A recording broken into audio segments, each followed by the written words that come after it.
सब अरमान धूमिल हो गए। समझा था कि हम भी काबिल, समझा था कि हम भी काबिल हो गए। आज सब अरमान धूमिल हो गए। आज सब अरमान धूमिल हो गए। आज सब अरमान धूमिल हो गए। समझा था कि हम भी काबिल, समझा था कि हम भी काबिल हो गए। आज सब अरमान धूमिल हो गए। आज सब अरमान धूमिल हो गए। आज सब अरमान धूमिल हो गए। लाखों में दो चार भी ढूंढो अगर, लाखों में दो चार भी ढूंढो अगर, लाखों में दो चार भी ढूंढो अगर, लाखों में दो चार भी ढूंढो अगर, दिल में अब इंसान मुश्किल हो गए। दिल में अब इंसान मुश्किल हो गए। दिल में अब इंसान मुश्किल हो गए। गैरों से शिकवे गिले हम क्या करें, गैरों से शिकवे गिले हम क्या करें, गैरों से शिकवे गिले हम क्या करें, गैरों से शिकवे गिले हम क्या करें। अब नहीं नादान बातिल हो गए। अब नहीं नादान बातिल हो गए। अब नहीं नादान बातिल हो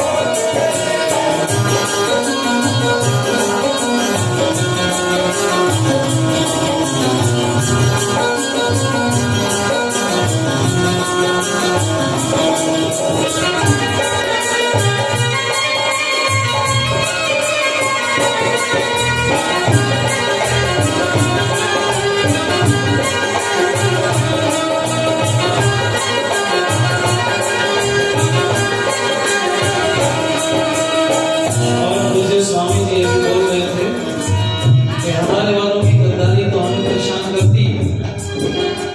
जैसे समय समाप्त थोड़ी हो गया, अभी कमरे में बैठा मैं गुरु जी से ही चर्चा कर रहा था।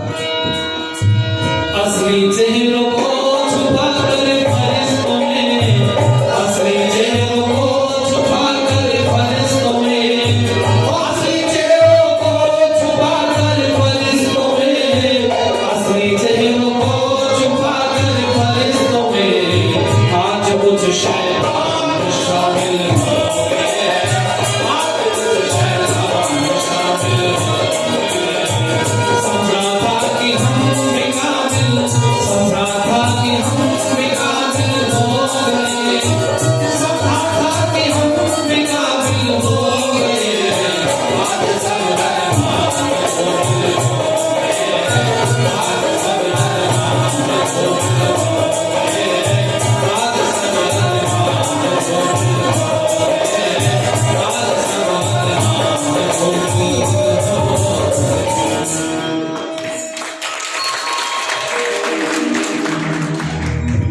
जिनका बड़ा सारगर्भित उपदेश हम सब लोगों ने सुना बड़ी तन्मयता से, अंतर्राष्ट्रीय ख्याति प्राप्त विद्वान, वेदों के प्रकांड पंडित, धर्म शास्त्रों के ज्ञाता और लाखों युवाओं के प्रेरणा स्रोत, राजस्थान की भूमि से हमारे बीच में उपस्थित हुए 16 गौशालाओं का संचालन करने वाले, मध्य प्रदेश की बीजेपी सरकार में जिनके सहयोगियों की भागीदारी रही महत्वपूर्ण, उन सबके साथ ही पूज्य स्वामी सच्चिदानंद सरस्वती जी और इसी मंच पर उपस्थित जिन्होंने अशोक कटारिया जैसों को आशीर्वाद दिया, आज वो इन पदों पर कहाँ पर पहुंचे, हमारे भी प्रेरणा स्रोत गुरु जी आदरणीय महात्मा कल्याण जी, अम्बाला से उपस्थित हुई जिनके बहुत सुमधुर भजन, जितने अच्छे भजन उससे अच्छा व्यवहार, जितना अच्छा व्यवहार उससे ज्यादा अच्छे संस्कार, जितना बोला जाए उतना कम है। हमारी बहन श्वेता शर्मा जी, दोनों सहयोगी भाई विकास जी, भाई विनीत जी आर्य समाज के बहुत ही लग्नशील कार्यकर्ता प्रधान आदरणीय श्री राम गोपाल आर्य जी, मंत्री और संचालन कर रहे भाई सुशील आर्य जी, कोषाध्यक्ष श्री राम स्वरूप आर्य जी, भाई दिनेश जी, अन्य हमारे भारतीय जनता पार्टी से उपस्थित हुए सभी सक्रिय पदाधिकारीगण और संडीला से हमारे बहुत पुराने मित्र जिनसे बड़ा लगाव रहा, बिना कार्यक्रम के भी वार्तालाप होती रहती, आदरणीय श्री राम दोषर जी, और अपना दल से हमारे बीच में आदरणीय अमरीश पटेल जी, उनके सभी सहयोगी बंधु, सभी धर्मप्रेमी सज्जन, पूजनी बंदी मातृश्री। बहुत सारी बातें आप लोगों ने सुनी, मैं कुछ प्रश्न उत्तर आपसे कर लूं थोड़ी सी देर के लिए। व्यक्ति इकट्ठा रहते क्यों है भीड़ में? हम जंगलों में घर बना के क्यों नहीं रहते अलग अलग, अकेले अकेले? उसके पीछे कारण है। कारण यह है कि हमें सुरक्षा चाहिए। जब कहीं इकट्ठे भीड़ में हम अपना घर बना लेते हैं तो हम अपने आप को सुरक्षित समझते हैं कि हम सुरक्षित हो गए भीड़ के बीच में। लेकिन ये बात भी घट गई स्वामी जी कई बार हमारी। हमने देखा एक व्यक्ति गांव छोड़ के भागे। हमने कहा तू तो भीड़ में रहता था, तू क्यों छोड़ के चला गया? तो उसने कहा जी ये भीड़ जो मेरे आसपास रहती है इनसे मेरे विचारों का मिलान, बोलो भाई, नहीं होता। विचार नहीं मिलते, विचार नहीं मिलते, छोड़ के भाग गए। पता चला हम भीड़ में रहते हैं सुरक्षित रहने के लिए, और वो भी सुरक्षा तब मिल पाएगी जब वो लोग हमारे विचार के होंगे। और ध्यान दें, अगर उनसे हमारे विचार नहीं मिलते तो भीड़ के बीच में रह करके भी आप लोग असुरक्षित हैं। अब आप सुनिएगा जरा ध्यान से। एक परिवार में 4 भाई हैं, वो इकट्ठे कब तक रहते हैं? चारों। जब तक चारों भाइयों के विचार एक होते हैं तो परिवार भी एक होता है। जब परिवार में विचार 2 पैदा हो जाते हैं तो परिवार के टुकड़े भी बोलो 2 हो जाते हैं। 3 विचार हो गए तो टुकड़े 3 हो गए, और 4 विचार हो गए तो परिवार के टुकड़े भी 4। इसको राष्ट्र के ऊपर, देश के ऊपर घटा लीजिए। हालांकि देश राष्ट्र नहीं होता और राष्ट्र कभी देश नहीं होता, ये समझ लो आप। जिसके जन, जिसके लोग, जिसकी प्रजा सुख पूर्वक वास करती हो, जिस देश के अंदर संस्कार, संस्कृति, वेद की विचारधारा चलती हो, उसको राष्ट्र कह सकते हैं। और देश क्या है? देश है जमीन के टुकड़े का नाम। जमीन देश है, और जो हमारी संस्कृति, संस्कार है वो राष्ट्र है। अब हमें यही नहीं पता हम राष्ट्र को बचाएंगे, देश को बचाएं। ध्यान देना भाई, जमीनी हमले बहुत हुए देश के ऊपर, वो तो हमने झेल लिए, पर ये सांस्कृतिक हमला जिसकी पूज्य स्वामी जी ने चर्चा की ना, ये झेलना मुश्किल हो रहा है। क्योंकि आर्य समाज एक आध मोर्चे पर लड़ाई लड़ता तो लड़ लेता, लेकिन इतने सारे मोर्चों पर बेटे बैठ जाओ, तुम दोनों जल्दी से बैठ जाओ, जल्दी शाबाश। और भाई मेरी प्रार्थना बहन जी, मैं एक ही काम कर पाऊंगा, बच्चे नहीं खिला पाऊंगा। जब मैं बोलूं फिर आप दे देना, फिर इनको बच्चों को खिला दूंगा, ठीक है? तो भैया अपना लोग अपने पास बिठा लो, मेरी थोड़ी सी प्रार्थना। इसलिए ध्यान देना भाई, अगर आप विचारधारा को, राष्ट्र को बचाना चाहते हैं तो आपको विद्वान बनना पड़ेगा, और जमीन को बचाना चाहते हैं तो आपको योद्धा यानी कि कोई सैनिक बनना पड़ेगा, जो सीमा पर खड़े होकर के राष्ट्र की, देश की रक्षा कर रहे हैं। और आज मैं आपको कहना चाहूंगा, बड़ा कष्ट इस बात को कहते हुए होता है, दूसरे वाले लोग, Popular Front of India, ITC, Islamic Dawah Centre, GPC, Global Peace Centre, ये क्या है आपको नहीं पता। आपके बच्चे रात दिन मोबाइल में धंसे हुए हैं, उनको इनकी फुल फॉर्म नहीं पता। जो पिछले दिनों एक नौजवान गाजियाबाद से पकड़े गए 2-3, नाम के पीछे गौतम लगा हुआ था, थे मुस्लिम, उन्होंने आईटीसी बनाया हुआ था, इस्लामिक दावा सेंटर। अब दावा आप समझते किसको कहते हैं? दावत समझते? दावत किसको कहते हैं भाई? वहां पे दावत है। दावत का मतलब खाना पीना नहीं होता, इस ध्यान से सुना, शब्दों को हम लोग गलत जगह प्रयोग कर रहे हैं। दावत का मतलब है इस्लाम की तरफ बुलाना, लोगों को बुलावा देना, इस्लाम की तरफ आने के लिए दावत देना, उसको दावत कहा जाता है, बुलाना।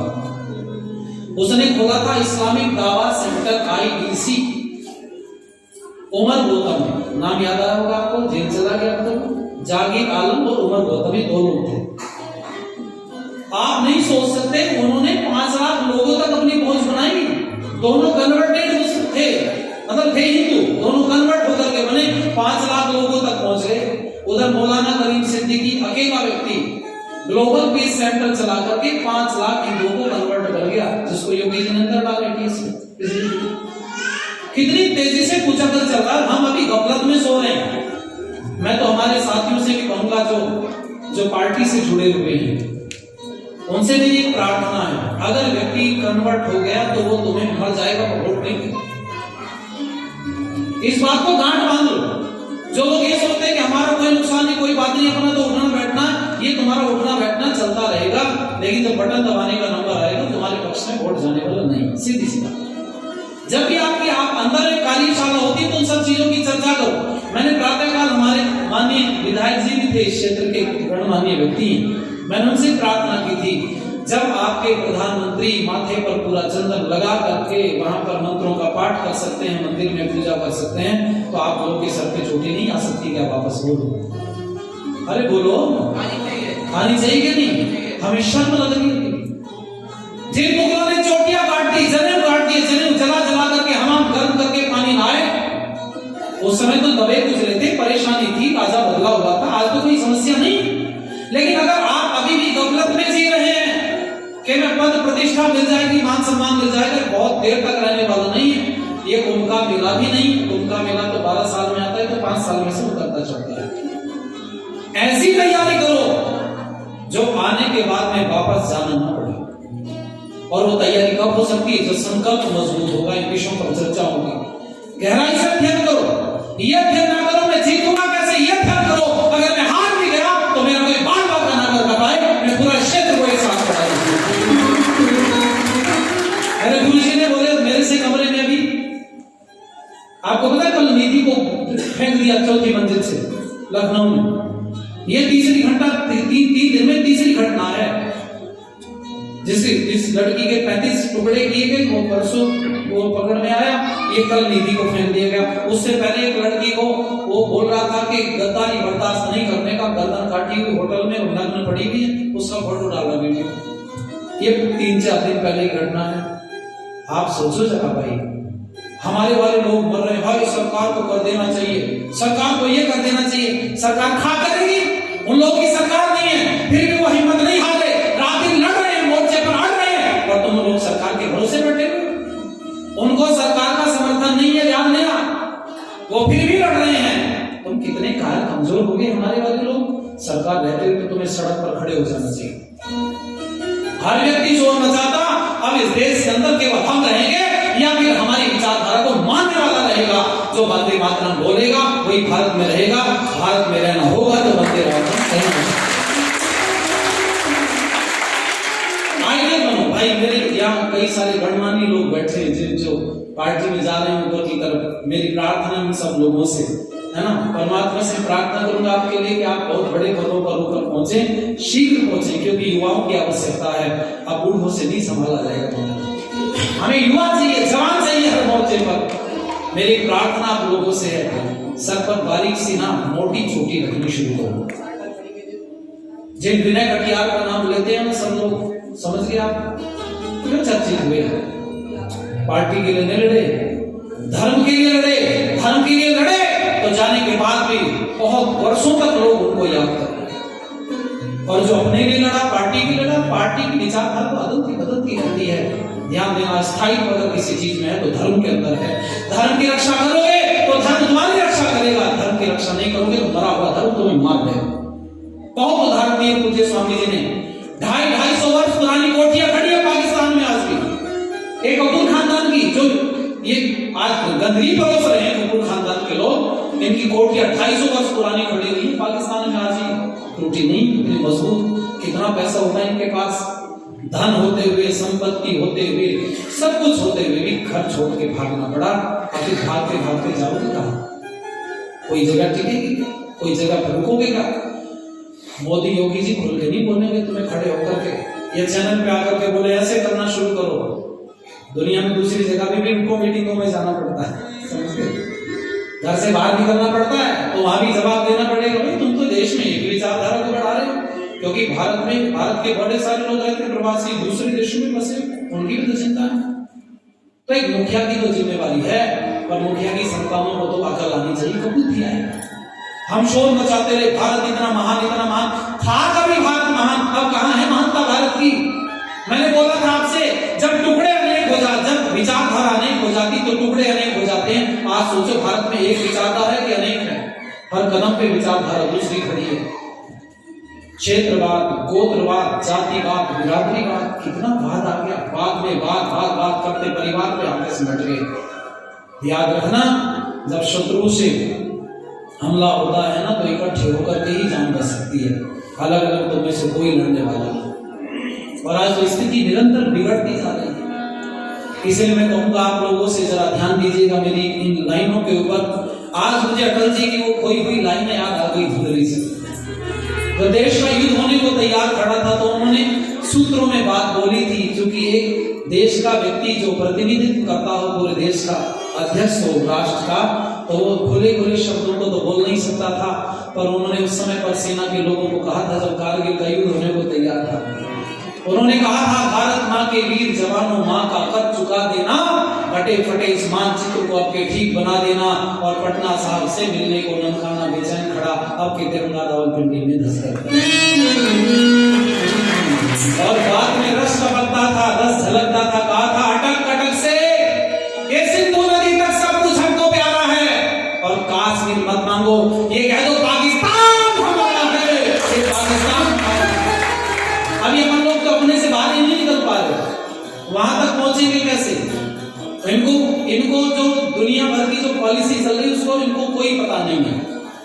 आज आपको पहले एक वीडियो आया था, आज मैंने लेटेस्ट वीडियो देखा, भी मोदी जी कहीं गए किसी सम्मेलन में दुनिया के, आपको आश्चर्य, जो बाइडेन पीछा करता है। एक पुराना वीडियो पुराना है, ये भी लेटेस्ट आज मैंने देखा भी, बिल्कुल पीछे बहुत दूर तक कई कुर्सियों को हिलाता हुआ। अरे जो दुनिया में कहीं झगड़ा होता था, फैसला करने सबसे पहले अमेरिका जाता था, हम करेंगे भाई निर्णय, हम फैसला करेंगे। आज दुनिया में तुम्हारी स्थिति ये पैदा कर दी एक व्यक्ति ने कि दुनिया में कई समस्या पैदा हो रही, रूस का यूक्रेन का युद्ध चल रहा है, पूरी दुनिया कह रही है अगर मध्यस्थता कोई कर सकता है, युद्ध रुकवा सकता है तो मोदी रुकवा सकता। और हम कहां खड़े हैं? हमें सस्ता पेट्रोल चाहिए, सस्ती जमीन चाहिए, सस्ता चाहिए सब कुछ। अगर जरा सी समस्या आ गई, कारोबार में 1000 रुपए का घाटा हो गया तो मर गए, बिल्कुल हाय परेशान हो गए, रोज सोच रहे हैं सरकारों को, अरे तुम्हें सस्ता चाहिए, मेरे पास एक ऑफर है, घर खाली पड़े हैं, जमीन कौड़ी के दाम बिक रही है, सब व्यवस्था बढ़िया है, ना प्रदूषण है, ना कोई समस्या है, अफगानिस्तान चले जाओ, बहुत सस्ता है, सब कुछ बढ़िया, मकान खाली पड़े, वो भागे पहियों से चिपक करके लटक के भागे लोग हवाई जहाज के। सस्ते के चक्कर में रहोगे ना, पंजाब में क्या हुआ तुम पता है? झाड़ू चल गई, समझ में आप? झाड़ू चलने मतलब सब सफाया हो गया, सब एक तरफ हो गए, केजरीवाल आ गए। लेकिन उसके बाद जो मैंने कल देखा, संदीप ने किसको गोली मारी थी जी? सुधीर सूरी को। सुधीर सूरी कौन था? शिवसेना का अध्यक्ष था। कुछ चीजें अपने नौजवानों से कहूंगा, इन पे नजर रखो। जिस समय पर सुधीर सूरी को गोली मारी गई, संदीप गिरफ्तार हो गया, संदीप सिंह, अब उसको कल कोर्ट में ले जाया गया तो उसके ऊपर पुष्प की वर्षा की गई पुलिस की मौजूदगी में। तुम्हें सस्ता चाहिए तो जाओ एक बार पंजाब जाके देखो, थोड़ी दिन देश की स्थिति ऐसी जगह पर खड़ी हो गई है।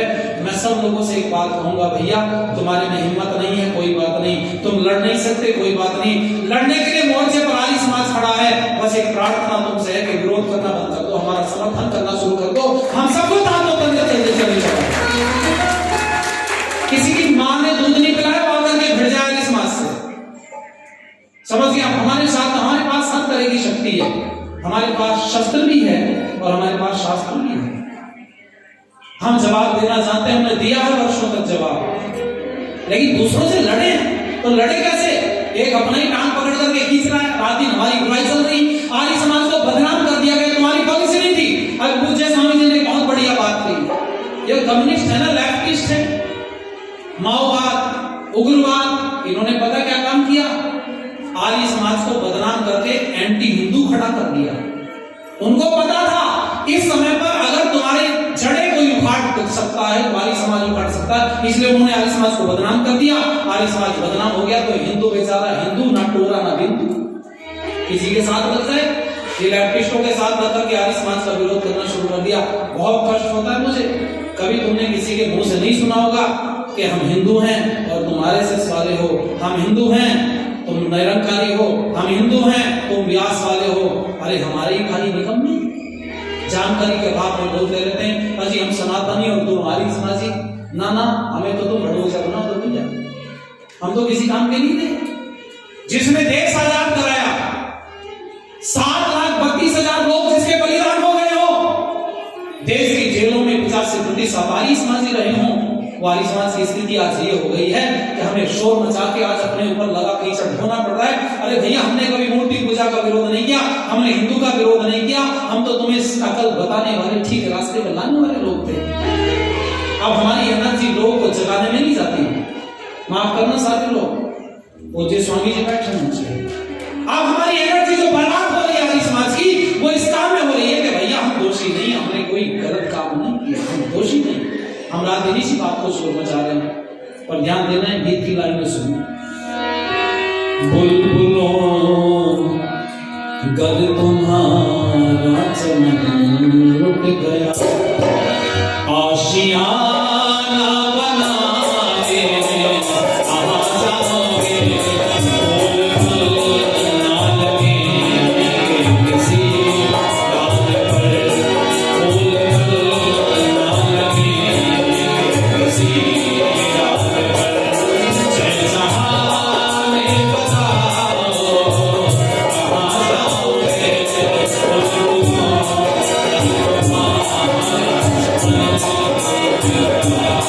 फूल